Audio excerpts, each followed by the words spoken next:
Bé, les meves paraules van dirigides als catalans, a tots aquells que en el seu dia varen somiar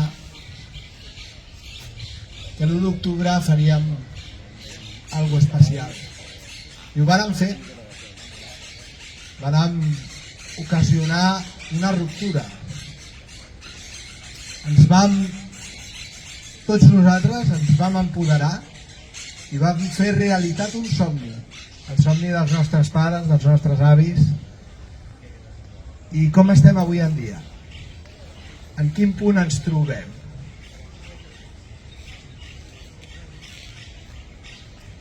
El nostre somni on es troba? I tant se val. Els catalans sembla que ens hagin adormit, estem estabornits. No podem arribar a entendre com és possible que tanta il·lusió, que tanta passió, que tota aquella voluntat, que tot aquell esforç hagi arribat on hem arribat ara i que estiguem on estem ara. Discutint per donar suport a un estat, a un partit polític perquè governi, i a un estat que va enviar la seva policia, les seves forces de seguretat a reduir els catalans a l'1 d'octubre, que ens va aplicar un 155, que ens va treure llibertats i que va establir el seu control sobre les poques coses que gestionàvem aquí a Catalunya. I ara, el gran èxit, la gran discussió dels partits polítics que deien que defensaven la independència de Catalunya és si es parlarà o no es parlarà català al Congreso de los Diputados, o si ens deixaran respirar una mica per evitar que el PP i Vox ens esclafin. Bé, aquí és on ens trobem.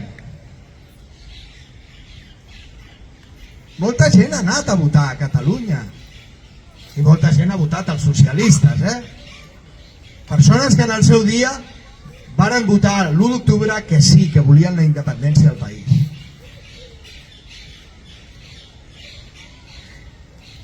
No sé què passarà amb les negociacions de Junts i del PSOE, no tinc ni idea, ni m'interessa, perquè no m'interessa aquesta gent, perquè no em representen,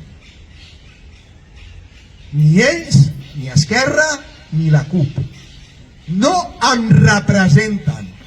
Soc un dels mils i milers de persones que vàrem somiar l'1 d'octubre, que vàrem creure en ells, que els hi vàrem donar el nostre suport.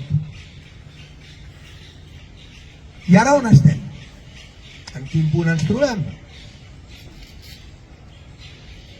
Ens han robat els somnis. Les ànsies de llibertat, de construcció, de recuperació de la nostra identitat, del nostre país, de Catalunya. Vull que totes aquestes persones que en el seu dia, com tots nosaltres, els que estem aquí reunits, vàrem somiar i vàrem voler demostrar que Catalunya és una nació i que volem ser lliures, que totes aquelles persones sàpiguen que actualment hi ha noves estructures polítiques a Catalunya. Que persones com ells ens hem mobilitzat. Hem construït amb esforç, amb treball, alternatives polítiques. Nosaltres en som una. Renaixença Nacional és una d'aquestes noves plataformes polítiques. I que el que volem és que molts d'aquests abstencionistes que no van anar a votar el 23 perquè no se senten seves aquestes eleccions, i que moltes de les persones que van anar a votar que facin la reflexió i que es preguntin a ells mateixos si seguim com fins ara, a on anem? A on ens porten? Junts, Esquerra, la CUP, a on ens porten? A on anirem? El 1993, Felipe González va guanyar les eleccions no les va guanyar, però per la mínima. I el senyor Jordi Pujol li va donar suport. Durant 3 anys van governar fins al 96, que va guanyar el PP, i llavors va venir el pacte del Majestic. Doncs sabeu on estem, catalans? Estem aquí. El 1993. 30 anys enrere. Hem tornat 30 anys enrere. Sí, el Pedro anirà, el Sánchez anirà a parlar amb el Puigdemont. I aconseguirem alguna cosa. Però quin és el resultat per al poble? On ens trobem? Doncs des d'aquesta plataforma us convidem a totes aquelles persones, a totes aquelles gents que tenen encara en el seu cor aquesta il·lusió, aquesta voluntat de que Catalunya sigui una nació, de que siguem lliures, a formar part de la nostra estructura política, que volem que sigui la seva. Volem que formeu part d'aquest projecte. És un projecte de construcció nacional. Ens cal que vingueu amb nosaltres.